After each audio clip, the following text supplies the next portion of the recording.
আজি পবিত্ৰ ঈদ উল ফিতৰ যোৰহাটত উৎসৱমুখৰ পৰিৱেশ ভাতৃত্বৰ উজ্জ্বল নিদৰ্শন উল্লেখযোগ্য যে আজিৰ দিনটো ইছলাম ধৰ্মাৱলম্বী লোকসকলৰ বাবে এক বিশেষ দিন পবিত্ৰ ঈদ উল ফিতৰ যোৰহাটৰ ঈদগাহত সমূহীয়াকৈ নামাজ পঢ়ি এই আনন্দময় দিনটোক উদযাপন কৰে মুছলমান সম্প্ৰদায়ৰ লোকসকলে ইয়াৰ লগতে সমাজৰ সাম্প্ৰদায়িক সৌহাৰ্দ্যৰ এক অনন্য দৃষ্টান্ত ৰূপে হিন্দু ধৰ্মাৱলম্বী লোকে এই ঈদৰ উৎসৱত অংশগ্ৰহণ কৰাটো দেখা গৈছে। ঈদ উল ফিতৰ বা ৰমজান মাহ এই ৰমজান মাহটো হৈ গ'ল আটাইতকৈ এটা পবিত্ৰ দিন। ইয়াত প্ৰায় ২৯টা দিন ৰাতিপুৱা সূৰ্য উদয় হোৱাৰ পৰা সূৰ্যাস্ত যোৱালৈকে ইছলাম ধৰ্মী ব্যক্তিসকলে এটোপা পানীও গ্ৰহণ নকৰে আৰু এই ধৰণে তেখেতসকলে এই নিজকে ত্যাগ কৰি পেলাই গোটেই দিনটো অৰ্থাৎ এই গোটেই দিনটোত একান্ত মনে একান্ত চিত্তে ঈশ্বৰক প্ৰাৰ্থনা কৰে যে গোটেই সমাজখনৰ ভাল হওক, গোটেই পৃথিৱীখনৰ ভাল হওক, গোটেই সমাজখনৰ শান্তি হওক, গোটেই পৃথিৱীখনৰ শান্তি হওক।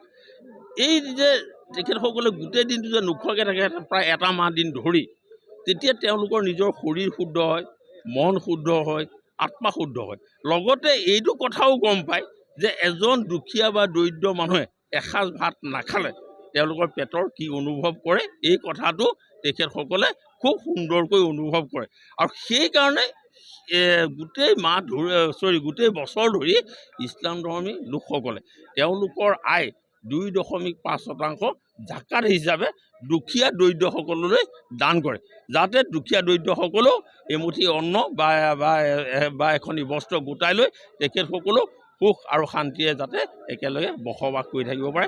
আৰু তেখেতসকলৰ এই যিটো মানে পবিত্ৰ নিজকে ত্যাগ কৰা, নিজকে সংশোধন কৰা, নিজকে শুদ্ধ কৰা আৰু সমাজৰ উন্নয়নৰ কাৰণে কাম কাজ কৰা, এইটো এটা হৈ গ'ল এটা বহুত ডাঙৰ কথা। আৰু আজি এই পবিত্ৰ দিনটোত আপোনালোকে দেখিছে যে এই ঈদগাহখনত যিমানখিনি জনসাধাৰণ গোট খাইছে তেখেতসকলে ধনী হওক, দুখীয়া হওক, দৰিদ্ৰ হওক, সকলোৱে একেলগে মিলি সকলো একেলগে ভাই হৈ কি কৈছে ঈশ্বৰক প্ৰাৰ্থনা কৰিছে যাতে আমাৰ যোৰহাটখন, অসমখন, ভাৰতবৰ্ষখন সুখৰ হওক আৰু শান্তি হওক। আৰু সেইকাৰণে ময়ো ইয়ালৈ আহি পেলাই আজি একেলগে যোৱা আজি 2-3টা বছৰ ধৰি আমি ঈশ্বৰক আমি প্ৰাৰ্থনা জনাইছোঁ আৰু সেইধৰণে আজান ফকীৰদেৱে যিহেতু আমাৰ শংকৰ আৰু আজানৰ দেশ আৰু আজান ফকীৰদেৱে গোৱাৰ দৰে মোৰ মনত ভেদ ভাৱ নাই ঐ আল্লাহ, মোৰ মনত হীন পৰ নাই ঐ আল্লাহ,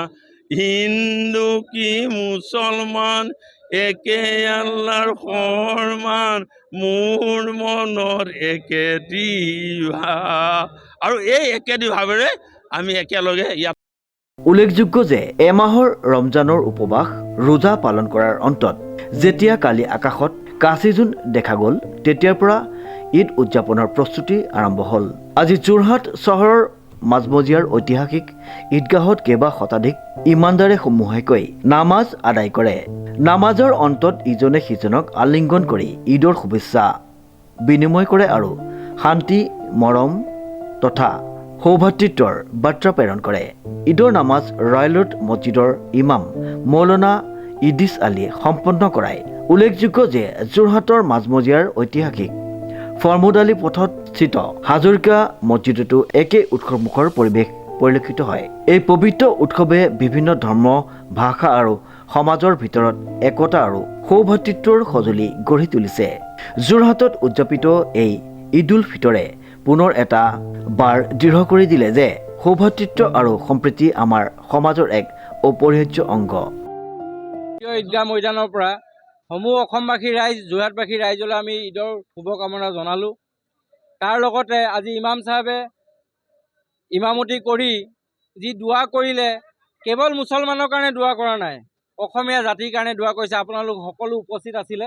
অসমীয়া জাতিৰ কাৰণে তেওঁ দোৱা কৰিছে যাতে অসমীয়া জাতি একত্ৰিত হৈ আগন্তুক দিনত আগবাঢ়ি যাব পাৰে, যাতে অসমীয়া জাতি কোনো দুৰ্ভোগত নুভোগে, অসমীয়া জাতি যাতে প্ৰাকৃতিক দুৰ্যোগৰ পৰা অসমীয়া জাতি যাতে ৰক্ষা পৰে, ভূমিকম্পই হওক, বানপানীয়ে হওক বা ধুমুহাই হওক, তাৰ পৰা যাতে অসমীয়া জাতি পৰিত্ৰাণ পায় বা অসমত যাতে তেনেধৰণৰ প্ৰাকৃতিক দুৰ্যোগ নহওক, তাৰ কাৰণে মহান আল্লাহৰ ওচৰত দোৱা কৰিছে। কিন্তু আমি যোৱা বিগত দিনবিলাকত আমি দেখিছোঁ যি ধৰণে আচলতে অসমৰ মুখ্যমন্ত্ৰীজনে বা আন আন নেতা মন্ত্ৰী বা পালি নেতাসকলে যিধৰণে 365 দিনৰ 364 দিন কেৱল মাত্ৰ মুছলমান কৰি থাকে, তেনে ক্ষেত্ৰত অসমীয়া মুছলমান হিচাপে আমি দুখ প্ৰকাশ কৰিছোঁ। এই পবিত্ৰ দিনটোত আমি দুখ প্ৰকাশ এইটো কাৰণেই কৰিছোঁ, যিহেতু 365 দিন আমি একেলগে থাকোঁ। তেওঁ 365 দিনৰ দিনা তেওঁ এটা ষ্টেটমেণ্ট দিয়ে যে ঈদ মুবাৰক, সকলো অসমবাসীক ঈদ মুবাৰক বুলি তেওঁ দিয়ে। কিন্তু এইটো অতি দুৰ্ভাগ্যজনক, 364 দিন তেওঁ কিন্তু হিন্দু মুছলমান কৰে। আমাৰ সম্প্ৰীতি কি হ'ল? সম্প্ৰীতি এনাজৰীডাল ছিঙি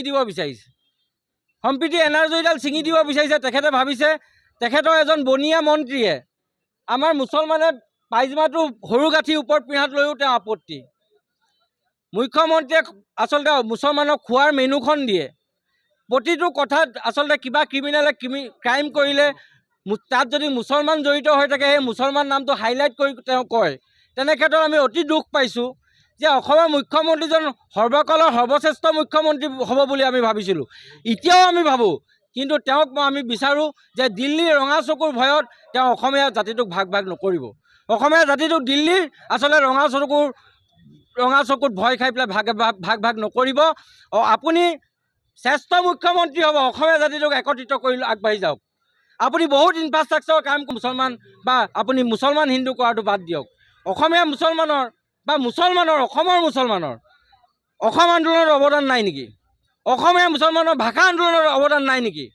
অসমীয়া মুছলমানৰ স্বাধীনতা আন্দোলনত উপলব্ধি কৰিব লাগে।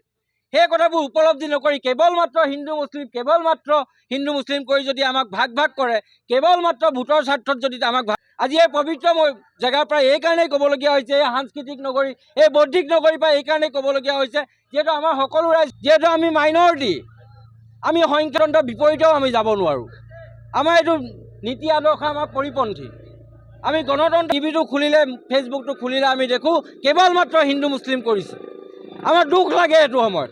কি আমি অসমীয়া নহয় নি? আমাৰ আহোম ৰজাই আমাক বৰবৰা, বৰুৱা, হাজৰিকা হয়, কি আমাৰ মানুহৰ সেই স্বাধীনতা আছিলে? আহোম ৰজাই আমাক সেই বিষয়বাদ দিছিল, মুছলমান হিন্দু কৈ আমাৰ পাইজামা পিন্ধা, আমাৰ খোৱা বোৱা, আমাৰ থকা পিন্ধা, আমাৰ কথাত যদি তেনেধৰণে কথা ক'ব বিচাৰিছোঁ, আমাৰ মানুহে আপোনাক এতিয়াও ভাল পায় আৰু আদি অনন্তিকাললৈ ভাল পাব। কিন্তু আপুনি হিন্দু মুছলমান এৰি আপুনি অনন্তিকাললৈ আপুনি মুখ্যমন্ত্ৰী হৈ থাকক, আমাৰ কোনো আপত্তি নাই। আপুনি যি যোৰহাটৰ পৰা অনুপম বৰাৰ সহযোগত প্ৰশান্ত গায়নৰ এক বিশেষ প্ৰতিবেদন, নিউজ নাও।